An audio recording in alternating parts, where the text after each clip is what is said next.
Hello, my name's Steve and welcome to Brick Army. Today's speed build and review is going to be of the German medium tank, the Panther, particularly the Panther G.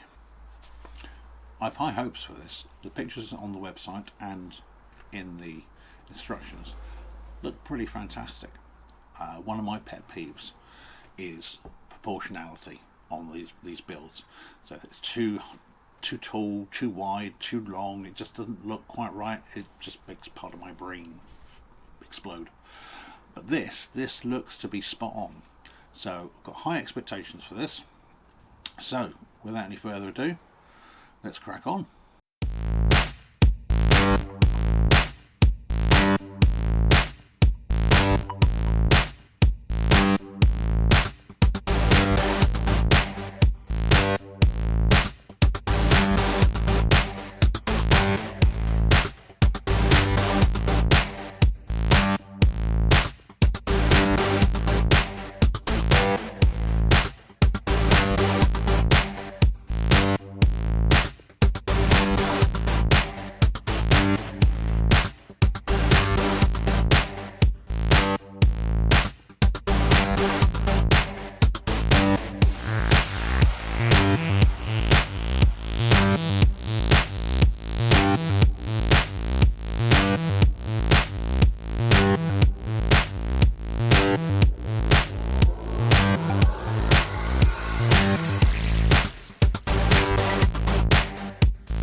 So here we have it, the finished model of the Panther G.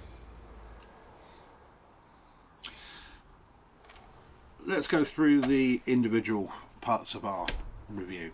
The instructions first of all. The instructions, actually not too bad, pretty much what you would expect.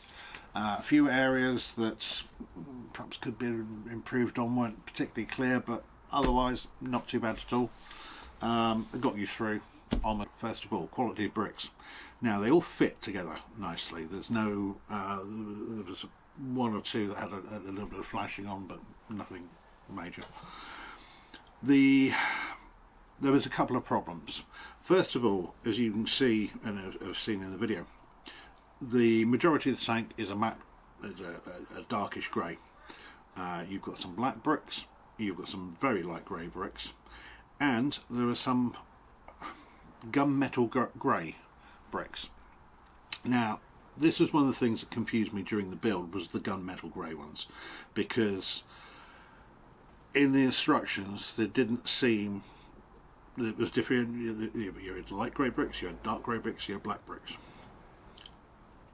There was nothing in there that was obvious about the gunmetal grey bricks. So I can only put this down to quality control. And I really only came up with this conclusion towards the end. And what I would do, I would take the turret off and show you the gun mantlet. Let's get this up close now. Hopefully you can see that properly. Now the gun mantlet itself is composed of 4 bricks. You can see from that side, they're quadrant bricks. And there are gunmetal grey, gunmetal grey, gunmetal grey, normal grey, the grey of the rest of the tank. And it was only really at that point, because those are the only 4 bricks like this in the whole of the build. So it's, I couldn't have got them confused with anything else. That was the gun mantlet. Those are the only 4 bricks. So it was only really at this point that I actually worked out fully that the gunmetal grey was an aberration on the quality control, where it's not been mixed. It's either not been mixed properly as a new batch, or it's been mixed with some contaminant for the old batch, from an older batch, in the manufacturing process. So that was quite annoying. The other thing that was quite annoying was missing bricks.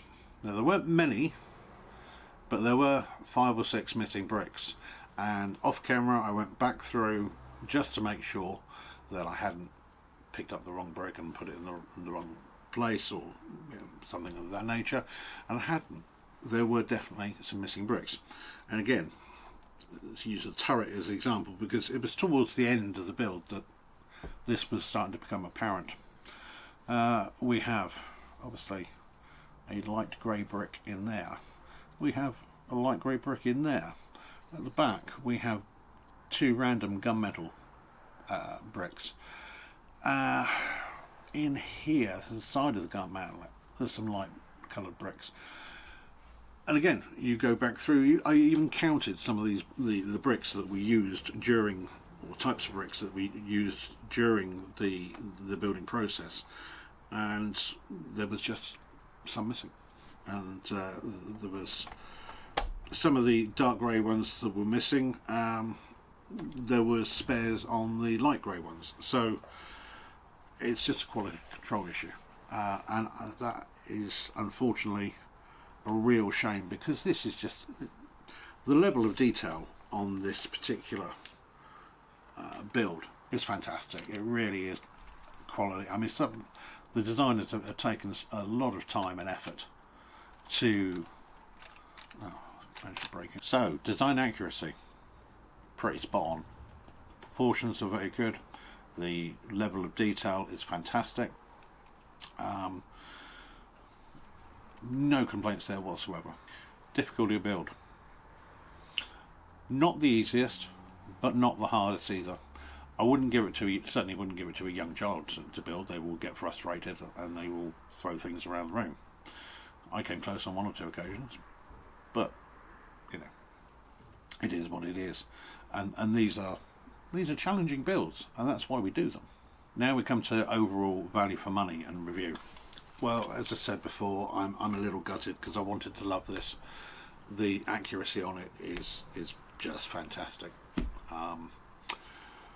Unfortunately, the quality control with the some of the wrong bricks, some of the bricks missing, you can't ignore it. It does factor in, and for that reason, I'm not sure that I can actually recommend this particular model from this particular manufacturer. Now, having said that, it could be a one-off. I've got other models from Quan coming in the future, so hopefully they'll redeem themselves with that, because I want to love this model so much. But as it is, this cost me £27.73, which I still think is very good value. And if this had all the right bricks, I'd be jumping around with joy saying, just go and buy this. But I can't at the moment. But they might redeem themselves in the future. We'll see what happens. So, hopefully you've enjoyed this review of the Guan Panther, and we'll see you again in the future. Cheers, guys.